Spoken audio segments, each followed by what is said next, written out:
también de cómo sigue la agenda en esta Cámara de Diputados, pero nos vamos ya a la provincia de Buenos Aires.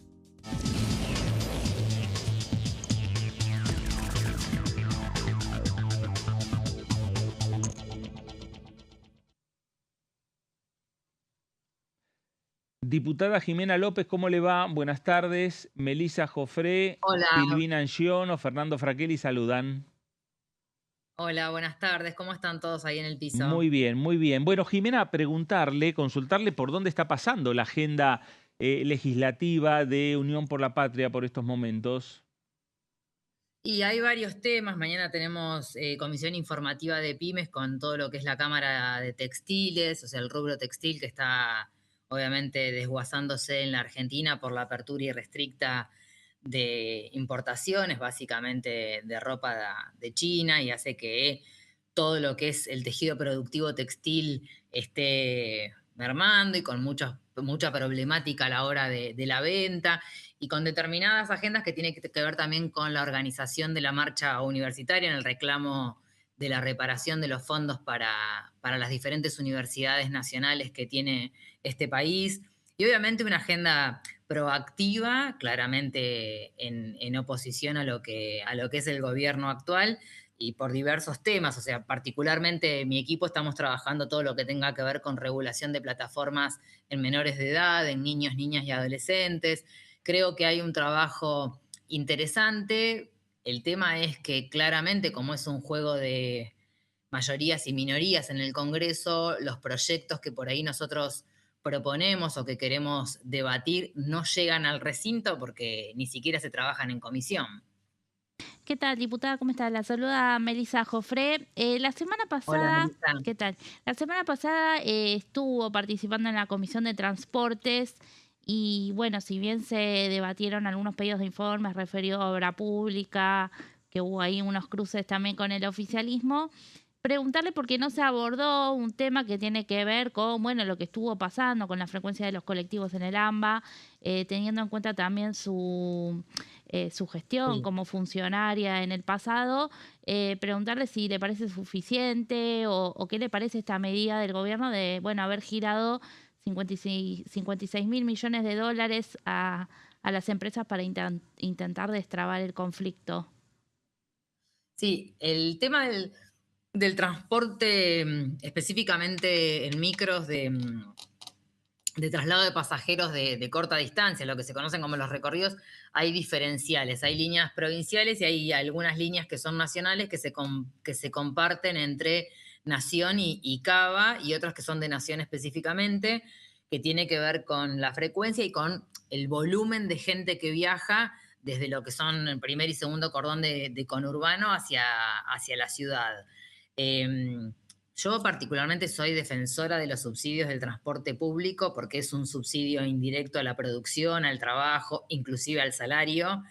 Y hay una problemática que también se da en los municipios de lo que poco se está hablando, que tiene que ver con algunas empresas que están muy al borde de la quiebra, dejando como particularmente el municipio donde yo vivo a los habitantes sin frecuencias o sin servicios, porque tiene que ver con que obviamente los subsidios mermaron y hay una problemática que es histórica, que por ahí para cumplir el ideal del transporte, sobre todo en las provincias, es mucho más complejo por la inversión que hay que hacer. El tema es que sin transporte público no hay masa de trabajadores concurriendo a su trabajo, entonces es mucho más complejo el Mm. problema del transporte que las frecuencias. El hecho de no tener frecuencias hace que si alguien sale a la madrugada de su trabajo, no pueda tomar un micro y tenga que gastar mucho más dinero en poder volver a su casa, por lo tanto le queda menos salario. El micro es un hecho social, el colectivo es un hecho social, y por ahí pasa que el gobierno actual entiende que todo es gasto, y en realidad el Estado tiene que estar presente para justamente poder asegurar el circuito económico que genera el traslado de personas para su trabajo. ¿Qué es lo que no logran entender? Se lo hemos explicado 800 veces. Yo estuve particularmente a cargo de esa área en transporte de nación, que tenía las líneas nacionales a mi cargo, y que siempre discutíamos, y discutíamos muy fuerte el aumento de los subsidios que tienen que ver por kilómetro recorrido, cantidad de pasajeros, frecuencias y Mm. demás. y donde vos alterás alguno de los indicadores de esa ecuación, la ecuación puede ir a la baja. Entonces, si los 56 millones de dólares que dispone el gobierno van a servir para restablecer la lógica que tiene que tener el transporte público, bienvenido sea, pero hasta la semana pasada yo lo único que escuché fueron quejas en relación a lo que pasaba con el transporte en Buenos Aires, que era caótico, y me parece que la no presencia del Estado lo único que genera es caos en la vida cotidiana de las personas.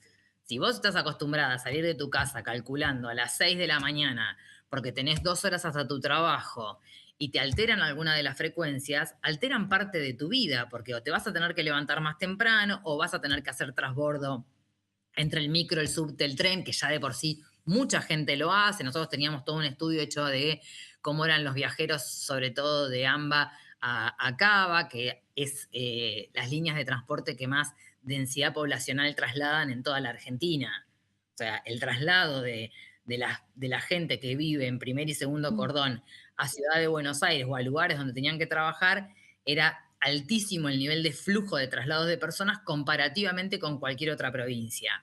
Entonces, tiene que haber una presencia fuerte del Estado y una exigencia, porque nosotros exigíamos controles, estábamos todo el tiempo chequeando que lo que se presentaba desde las empresas fuera concordante con lo que realmente hacían, porque, a ver, avivadas ha habido siempre también, pero me parece que hay que tener en claro que es un derecho de la ciudadanía poder contar con un transporte al menos accesible, con determinado nivel de frecuencia, con determinadas cantidades de unidades, que esas unidades estén en un estado obviamente digno o habitable, sobre todo que las unidades sean funcionales.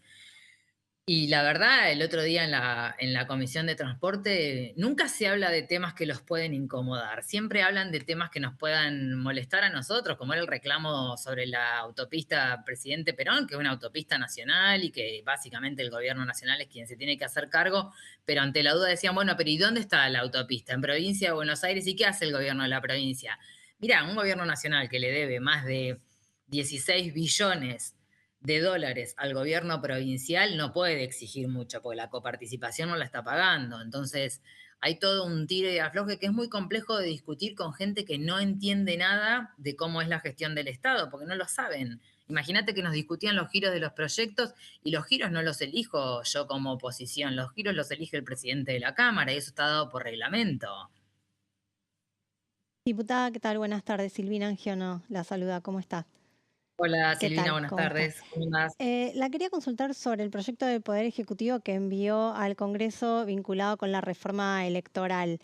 Si bien ingresó por el Sí. Senado, bueno, es un tema que va a venir en debate a la Cámara de Diputados. ¿Cuál es la opinión del bloque en sí, en particular suya, respecto a la reforma en general y en particular con la eliminación de las PASO?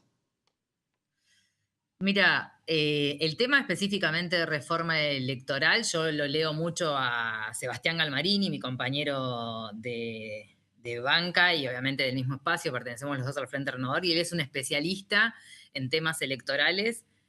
Claramente hay algunas cuestiones de la reforma electoral que tienen que ver con la eliminación de las PASO, que nosotros la hemos pedido muchas veces, porque es un costo innecesario.